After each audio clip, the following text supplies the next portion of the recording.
Have you ever noticed a group chat go quiet the moment you're the one asking for plans to change? Have you ever watched someone interrupt you mid-sentence, glance away, and finish the thought for you, like your version wasn't worth waiting for? Have you ever caught yourself apologizing for something that wasn't your fault in a meeting where nobody else apologized at all?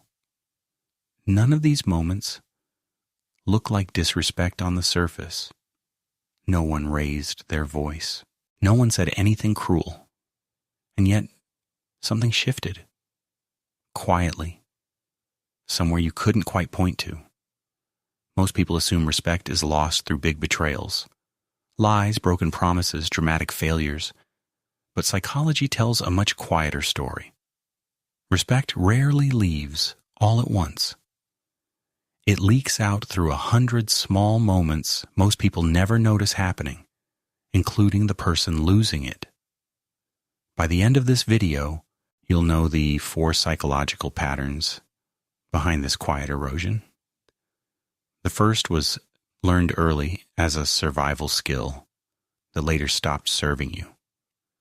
The second is a documented principle about how the human mind assigns value to things and people. The third is something happening in your group chats, your inbox, your everyday sure. That works for me. Probably this week. And the fourth might explain why the most agreeable person in the room is often the one nobody quite respects. Because sometimes losing respect has nothing to do with being unlikable and everything to do with becoming hard to locate. Picture a child at a dinner table where tension always sat one seat away. A parent's mood could shift without warning. The safest move the child ever discovered wasn't speaking up. It was reading the room fast, agreeing quickly, smoothing things over before anyone got upset. Trauma researchers describe this as the fawn response, a fourth survival strategy beyond fight, flight, or freeze. Where fight pushes back and flight runs away, fawning appeases. It buys safety by disappearing your own needs into someone else's mood. For a child in an unpredictable home, this isn't weakness. It's brilliant, adaptive strategy. It keeps the peace. It keeps you loved, or at least unharmed. But strategies built for survival rarely retire quietly once the danger is gone.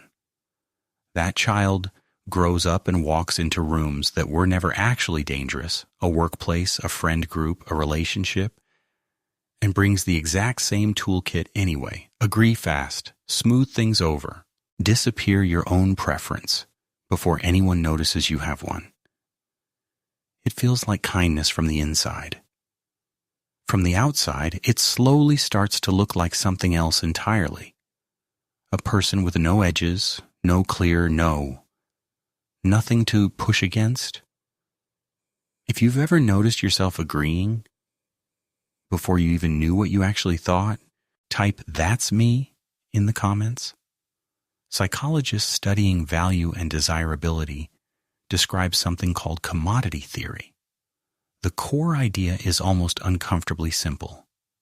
Anything unlimited in supply loses perceived value, no matter how good it actually is. Air is essential to life and worth nothing on the open market, because it's everywhere, always for free. A rare gem, arguably far less useful, commands enormous value precisely because it's scarce.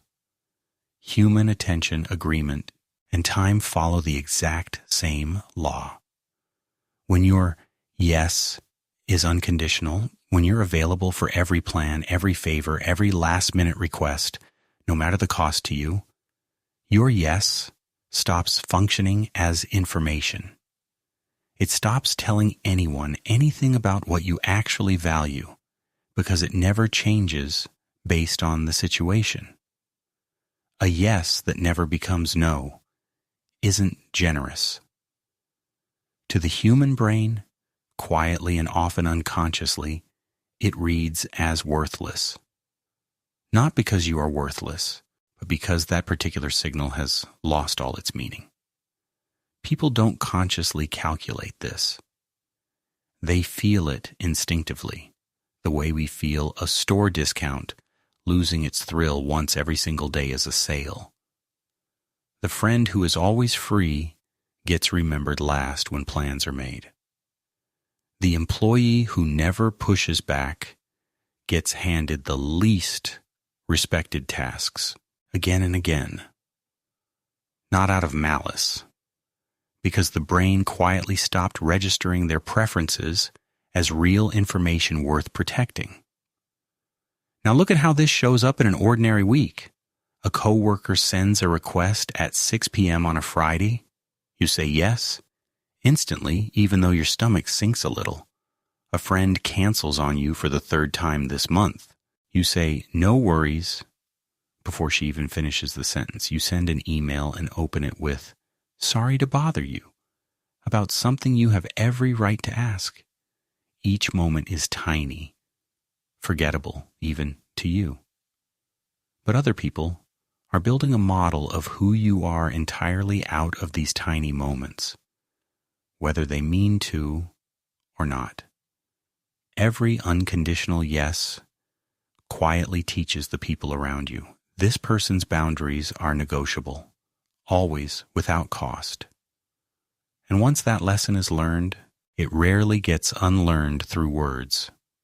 It gets unlearned, if it ever does, through consistent, small, lived proof. A boundary held, a no that actually sticks, a preference stated instead of buried. Most people who lose respect this way never had one dramatic moment where it happened. They simply spent years training everyone around them, one accommodating yes at a time, to expect nothing less. Here's the part almost nobody says directly. Respect isn't primarily a reaction to how nice you are. It's a reaction to how clearly you exist as a distinct person, with wants, limits, and a self that doesn't dissolve under pressure. Psychologists sometimes describe this through the lens of self-verification.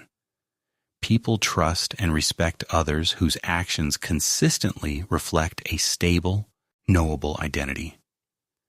If your identity shifts entirely to match whoever's in front of you, there's simply no fixed person there for anyone's respect to land on.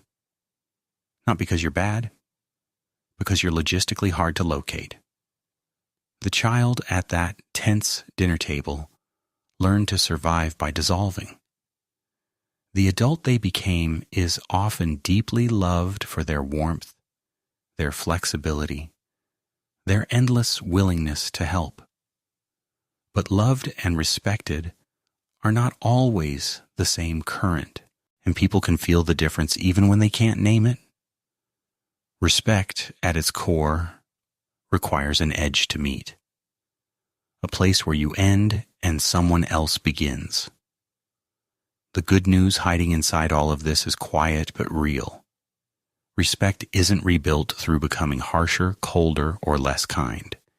It's rebuilt through becoming findable again. A preference stated plainly. A boundary that holds even when it's uncomfortable. And no, that isn't followed by 3 apologies. Every one of those moments is small. But so was every moment that trained the world to expect nothing less from you in the first place. The version of you that fawned across that dinner table did exactly what it needed to do to survive. It doesn't need to be punished for that. It just gently doesn't need to keep running the show anymore. If this explained a pattern you've never quite been able to name, comment "I disappear too" below. And if you want to understand what other survival habits might be quietly running your life, the next video on your screen goes even deeper.